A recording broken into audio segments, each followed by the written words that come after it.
World contest.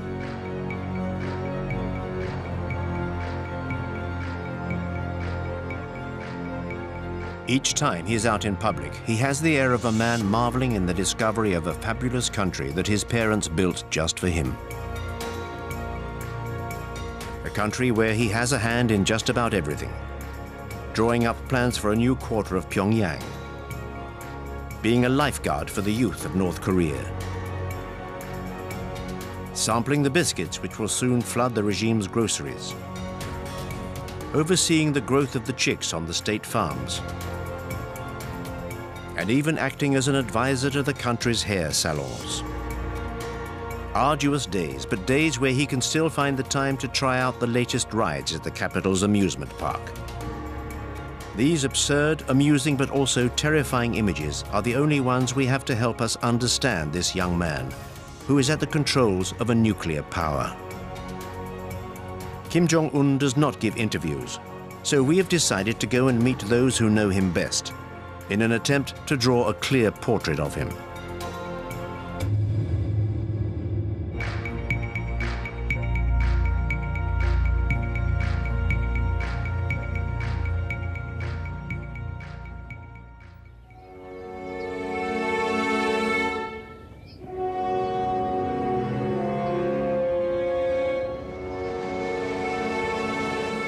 Our journey begins in the heart of the Swiss Alps, in Bern, the capital of the Swiss Confederation. This is the home of one of the biggest North Korean communities abroad. It's a discreet community, whose activities have nonetheless attracted the attention of a member of a consortium of investigative journalists.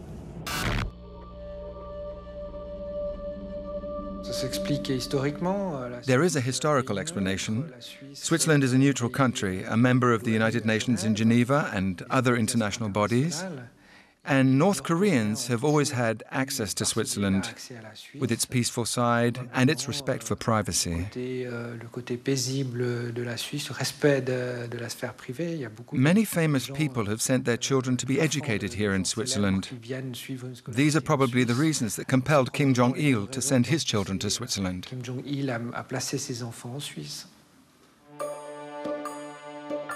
A study of Swiss administrative documents reveals the existence of a Mr. Pak, for whom in 1992 the North Korean embassy in Switzerland requested a visa and a posting to Bern.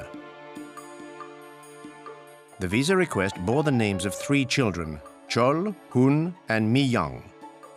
The names were only slightly altered and the birthdays were identical. Mr. Pak's children were in fact those of the North Korean dictator Kim Jong-il.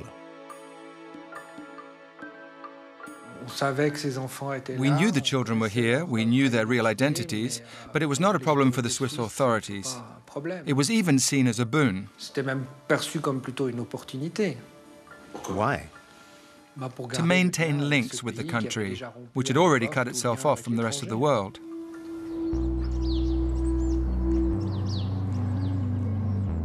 The unusual family spent a year living at the embassy in a residential suburb of Bern. Chol, the eldest, enrolled at a nearby international school for the children of diplomats and businessmen.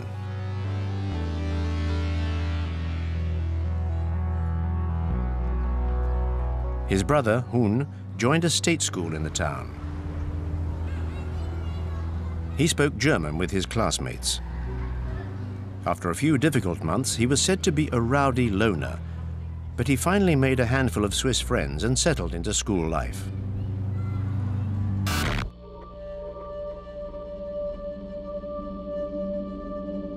The boys' school results weren't bad. They were sometimes mediocre, sometimes all right. And he was very much into sports. And he was particularly interested in basketball. He was very keen and quite good at it.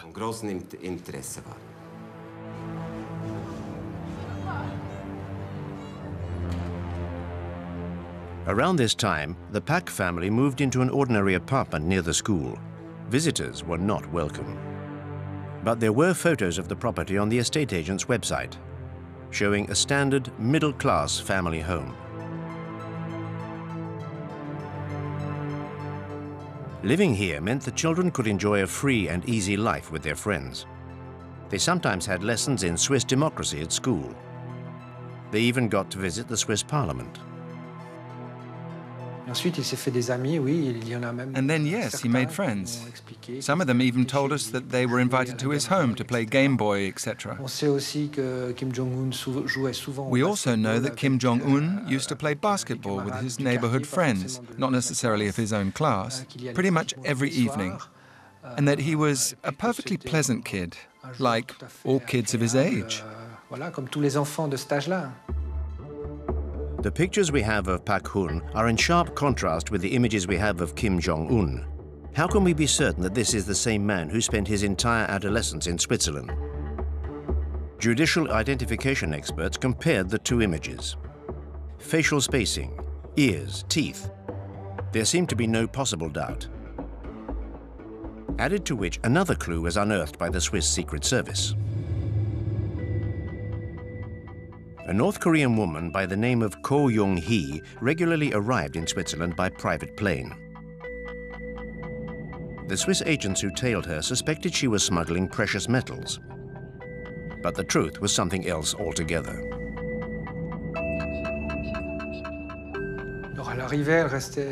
So she would arrive and usually stay 2, 3, or 4 months, and she would stay at the house too.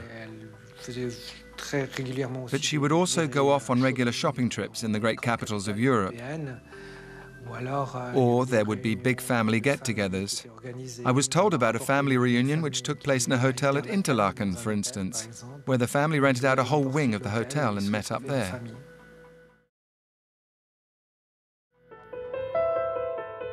During the 90s, Kim Jong-il's private life was a state secret. Nobody knew about his 3 mistresses and 4 children.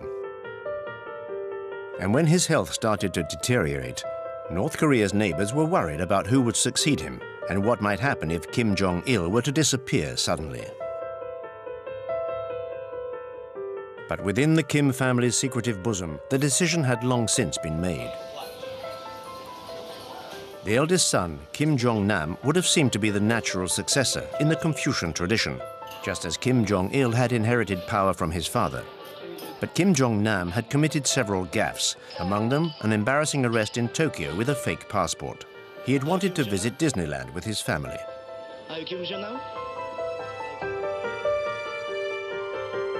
The second son, Kim Jong-chol, educated in Switzerland, was considered too soft, even too feminine by his father. Kim Jong-un may well have been the youngest son, but he was also the son of Kim Jong-il's greatest love, Ko Young-hee. The former dancer would play a significant role in the corridors of power.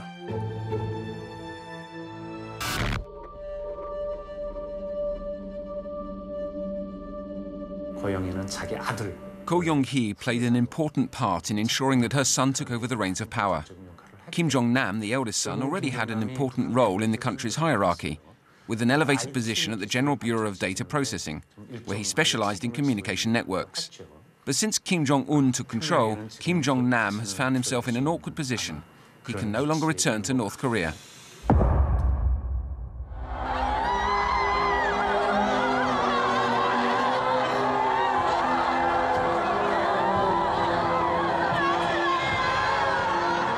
The 17th of December, 2011.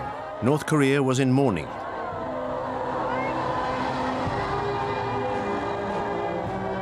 Kim Jong-il, the shining sun of the 21st century, had died just a few days before. It was time for the propaganda machine to set up the funeral scene. The funeral would also be the confirmation of the youngest son's accession, which had been confirmed to North Korea and the rest of the world a year earlier.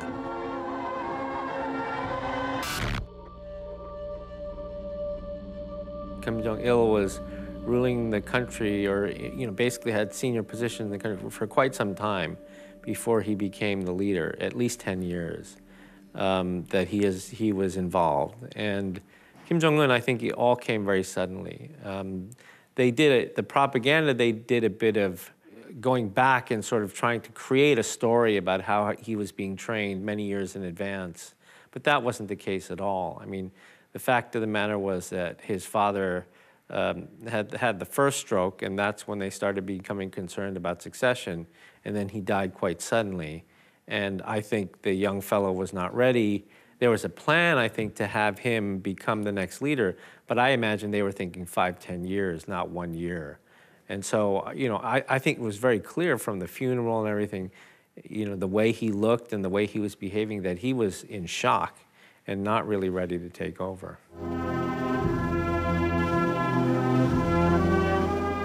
Kim Jong-un's problems had already begun.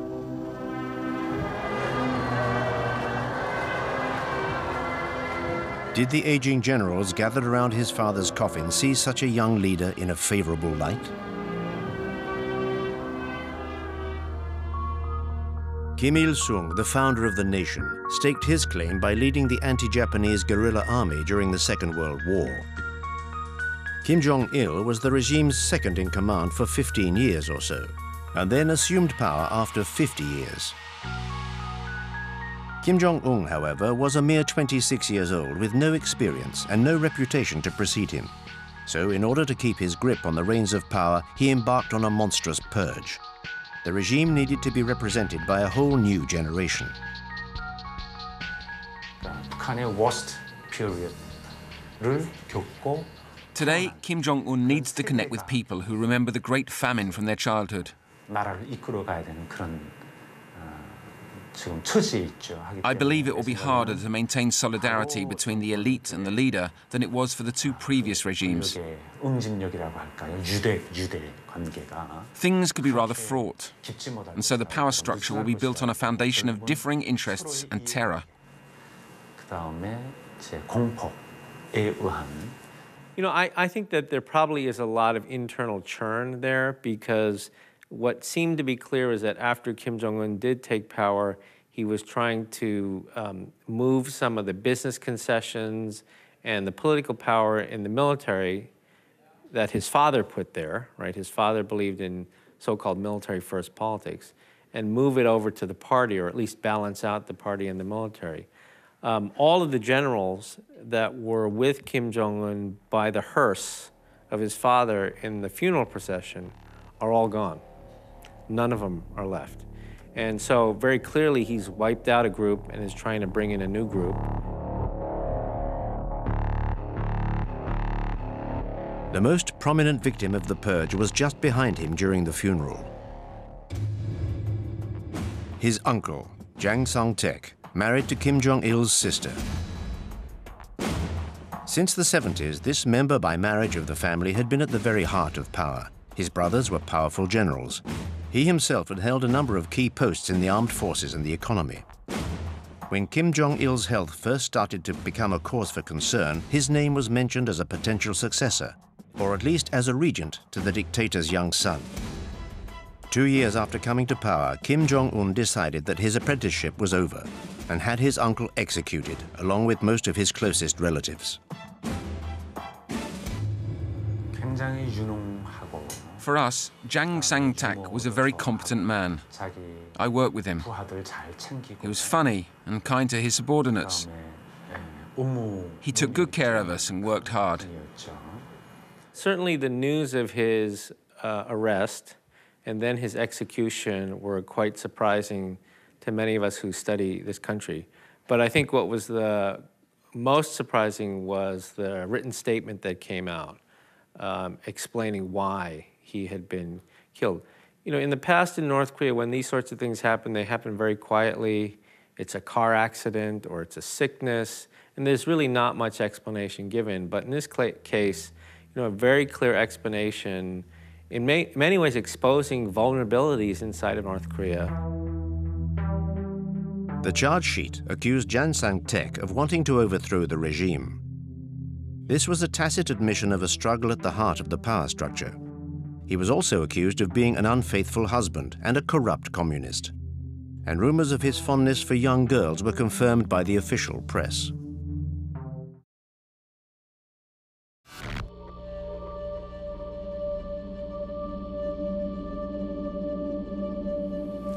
이것이 상징하는 것은 Jang Sang-tek's public execution was very damaging for the regime. North Korea is a deeply Confucianist country where respect for one's elders, especially relatives, is ingrained. Murdering his own uncle was more likely to harm the people's loyalty to Kim Jong-un than consolidate his power. I think that the members of the elite who lose respect for their leader could also turn away from him.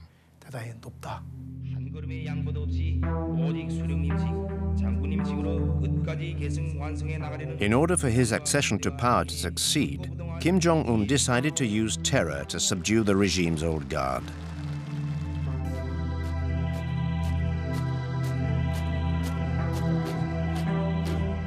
He then concentrated all the key posts and surrounded himself with those loyal to him.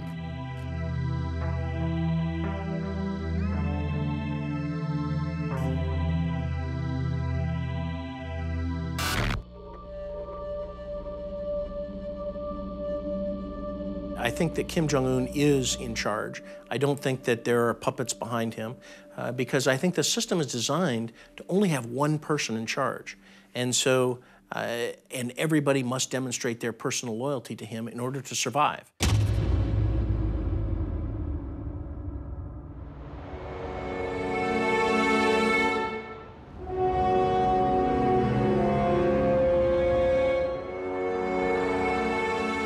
"20 million Koreans live in the city of Seoul, the capital of South Korea.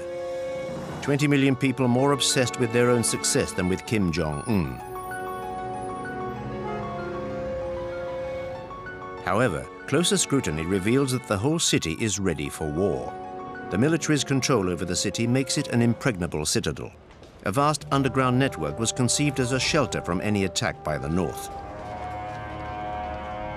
But people no longer notice the gas masks and the emergency rations provided in ever-dwindling numbers in the underground stations. I'm not worried about war. I've done my national service. Their nuclear capacity, on the other hand, that does worry me greatly.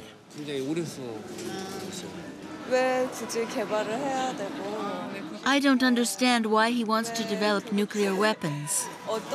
To blackmail us? To threaten us? To get something out of us? Or just for his own personal glory?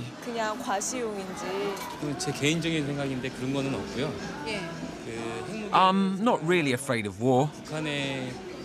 Their nuclear threat seems to be their only survival mechanism.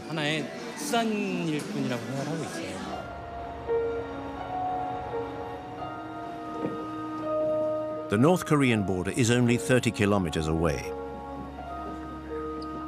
It's an impassable, demilitarized zone 2 kilometers across, with hundreds of thousands of soldiers either side of it. Seoul is well within range of cannon fire. The soldiers in the south can see villages in the north. Unlike his father, Kim Jong-un personally inspects the advanced posts, which are the greatest threat to Seoul.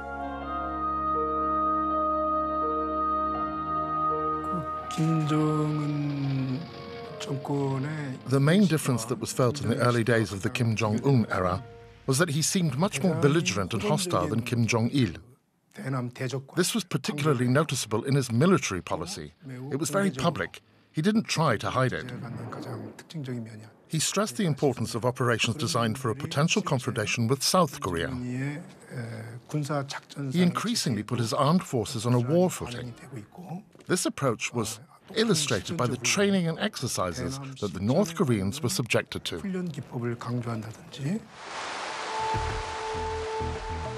Kim Jong-un made his first North Korean propaganda appearance a year before his father's death.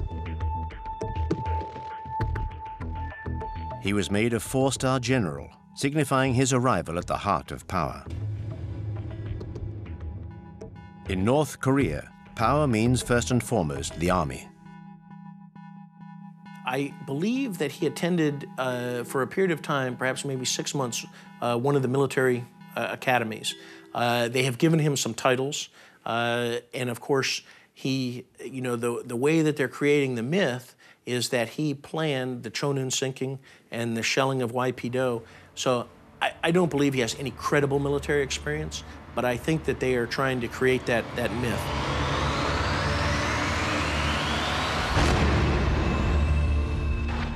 know, he was given the title as a 4-star general in one of the People's Assemblies as they were making the transition, but not any experience that we know of. The propaganda says he's an artillery expert, so they try to create a myth around him that shows that he's a great warrior, a great military man. And I'm sure for the military in North Korea, you know, they probably don't like that, you know, that this young fellow with no experience all of a sudden gets 4 stars and is considered one of the top military brass in the country, even though he has no experience.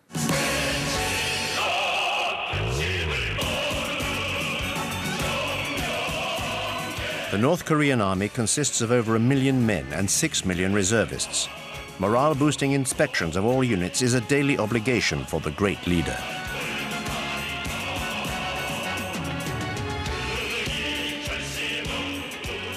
But the army's thousands of tanks and hundreds of aircraft, inherited from Soviet-era Moscow, are all but obsolete.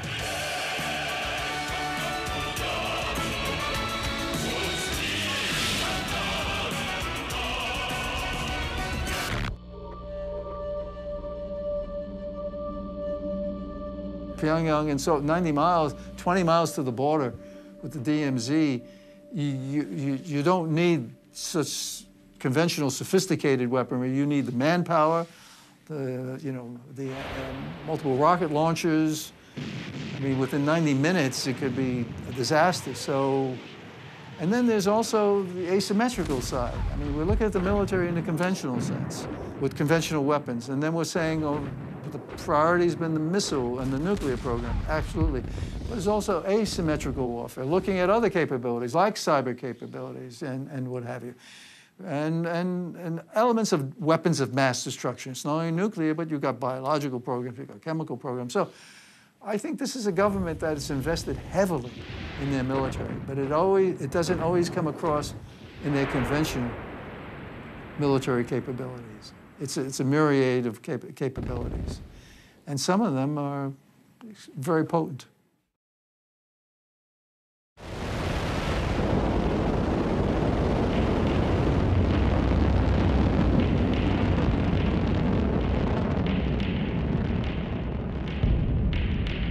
I mean, we all have to care about North Korea. Let's be practical. North Korea has nuclear weapons. It's the 9th nuclear weapon state. The assessment is from 6 to 12, maybe even more nuclear weapons, right? And they're developing their programs. They have a uranium enrichment program to build nuclear weapons. They have missile systems. They have the Scud, they have the NODONgs, they have the Taepodong. They're building the KN-08, which is an intercontinental ballistic missile, which is a mobile missile, solid fuel, so it's great capabilities.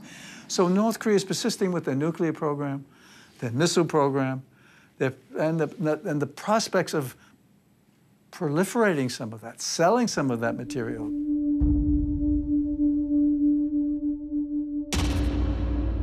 Kim Jong-il's nuclear program was his grand project. But his son decided to carry it on and even to intensify its development. While its conventional arsenal was not up to the job of fighting its enemies, the atomic bomb became a North Korean obsession. Despite international objections, a huge amount of resources was poured into the project. Pyongyang believed that owning the atom bomb was the only way the regime could survive.